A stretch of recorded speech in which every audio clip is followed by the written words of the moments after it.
लब्बैक अल्लाहुम्मा लब्बैक अल्लाहुम्मा लब्बैक अल्लाहुम्मा लब्बैक। होठों पर कुरान सजाकर सीनों में तूफान बसाकर जिस दिन हम मैदान में आएंगे, वक्त के सारे फिरौनों को बातिल के सब सुल्तानों को हम अपना दरबान बनाएंगे। इंशाअल्लाह इंशाअल्लाह इंशाअल्लाह इंशाअल्लाह।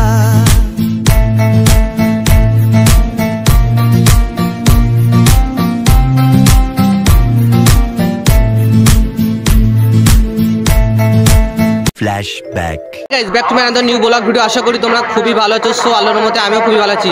তো ফাইনালি আজকে আমরা বেরে পড়েছি জয়পুর গ্রাম, ওখানে যাব। তো ওখানে আসেন ভাঙড়ের বিধায়ক পীরজাদা নওশাদ সিদ্দিকী ভাইজান। তো ওখানে গিয়ে কি হয় আপনাদেরকে দেখাবো। তো ফুল ভিডিওটা দেখার জন্য আমরা এখনো পর্যন্ত যারা সাবস্ক্রাইব করেনি সাবস্ক্রাইব করো, আর যে জায়গাতে দেখছো ধীর গতিতে ভিডিওটি শেয়ার করো। তো চলো ওখানে কি হয় আপনাদেরকে দেখাবো। তো চলো যাওয়া যাক। A few moments later. Finally আমরা চলে এসেছি, আর এসেই দেখতে পাচ্ছি তুমি কেমন আছো? ভালো। আর এই 3:30 বেজে গেলে এখনো ভাইজান আসছে না, কত দূর আছে? ভাইজান রাস্তাতে আছে, সামনে পার হয়ে গেছে, আর মধ্যে ঢুকবে। তো এই যে জায়গা দেখতে পাচ্ছ, এখানে কিন্তু আসবে নওশাদ সিদ্দিকী, আর এই যে স্টেজ করা হয়েছে, আর এই সাইডে মা বোনেরা সব বসে আছে। এই জায়গাটায় আসবে বিধায়ক নওশাদ সিদ্দিকী, আর কিছুক্ষণের মধ্যেই যে যেখানে দেখছেন ভিডিওটা একটু ভিডিওতে শেয়ার করুন। তো ফুল ভিডিওটা দেখতে আশা করি খুব ভালো লাগবে। কিন্তু নওশাদ সিদ্দিকী চলে এসছে, আর ওই যে দেখতে পাচ্ছ ভাঙড়ের বিধায়ক নওশাদ সিদ্দিকী।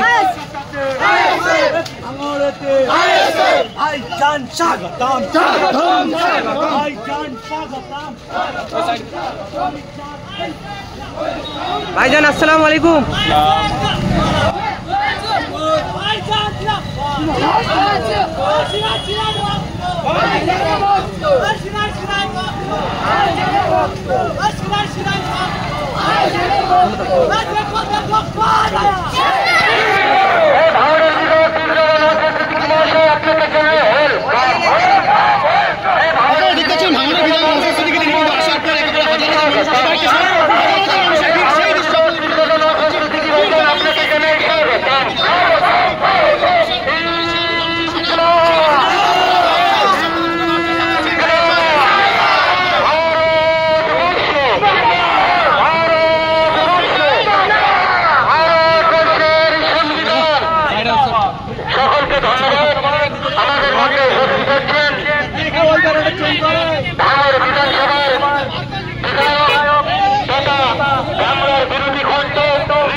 শিয়ালদা হয়ে ধর্মতলা হয়ে হাওড়া স্টেশন পর্যন্ত পৌঁছাবে, এ দাবি আমি রেখেছি।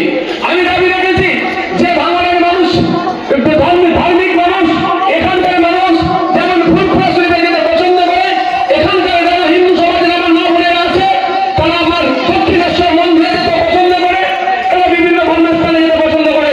তাই ভাঙড় থেকে দক্ষিণেশ্বর হয়ে ফুরফুরা শরীফ বাসের রাস্তা করা হোক, এ দাবি আমি চালিয়েছি।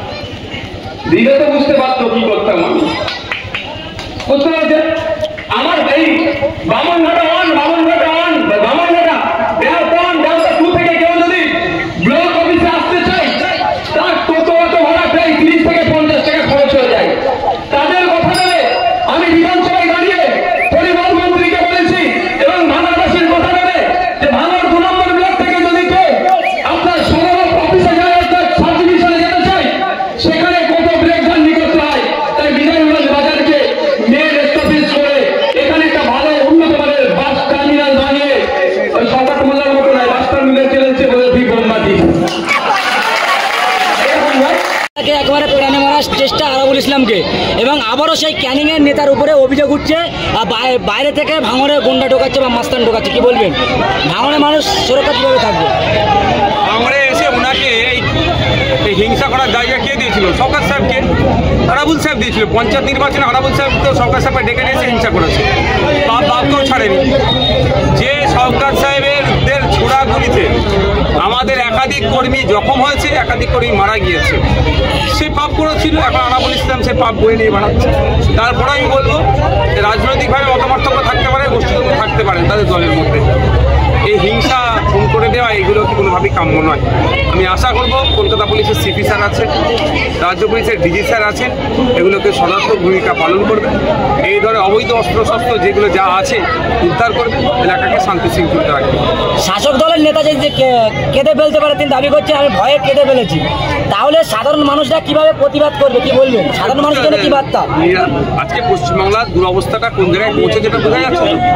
পশ্চিমবাংলার রসতলে চলে গিয়েছে, নিরাপত্তা নেই, শিক্ষা ব্যবস্থা ধ্বংস হয়েছে, স্বাস্থ্য ব্যবস্থা ধ্বংস হয়ে গেছে, গণপরিবহন ধ্বংস হয়ে গিয়েছে, এখন নিজেদের মধ্যে মারপিট করে মরছে। এই অব্যবস্থা থেকেই তো পরিত্রাণ পেতে হবে মানুষকে, সেই জন্যই তো আইএসএফের ছায়াতলে মানুষ আসছে। ভাইজান, যখন আব্বাস সিদ্দিকী শওকত মোল্লাকে জাহান্নামের কুকুর বলেছিলেন, অনেক ইমাম সাহেব মৌলানারা আব্বাস সিদ্দিকীর বিরোধিতা করেছেন, এবং রিসেন্ট কয়েকদিন আগে দেখলাম যে চন্দনেশ্বরের একজন তৃণমূল কংগ্রেসের উপপ্রধান আলাউদ্দিন মোল্লা নাম যেটা জানতে পেরেছি, তিনি প্রকাশ্যে বলছেন যে গরিব মানুষের জন্য শওকত মোল্লা যা করছেন তিনি গরিব মানুষের আল্লাহ। এই ধরনের বক্তব্য আপনি কোন চোখে দেখছেন? এর আগে মমতা ব্যানার্জিকে আল্লাহর সাথে তুলনা করছে, মমতার উম্মত বলে সাধারণ মানুষকে বুঝিয়েছিল উন্নয়ন শেষ হবে না, কোরআন বাইবেল গীতা শেষ হয়ে যাবে, এই ধরনের অবাঞ্ছিত একাধিক মন্তব্য। তখন স্বঘোষিত মুফতি সাহেবরা, তথাকথিত ইমাম সাহেবরা, পীর সাহেবদের মধ্যে কথা নেই। এটাই আমাদের দুর্ভাগ্য।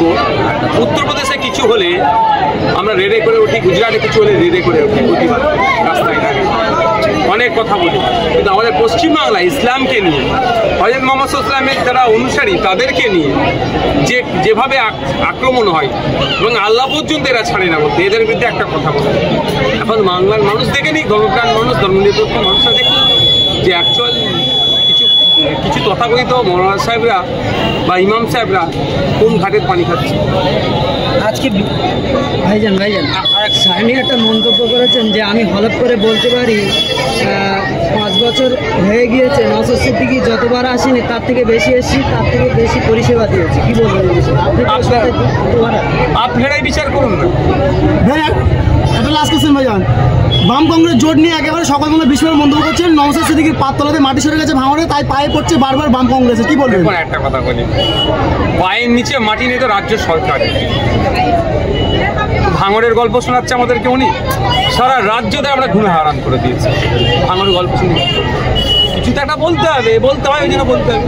কিন্তু উনিও বুঝতে পারছে যে অবিজেপি তৃণমূলের বিরুদ্ধে শক্তিগুলো এক হতে চলেছে।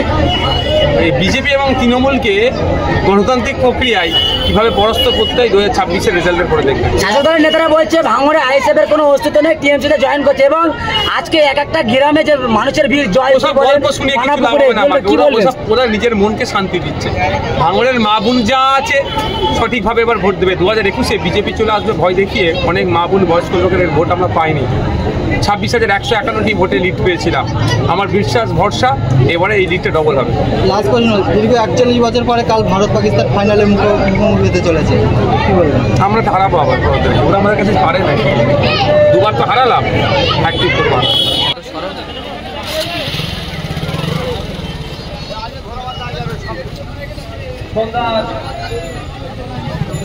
মাগরিবের আযান হবে। আমি কথা আপনাদের বলছি।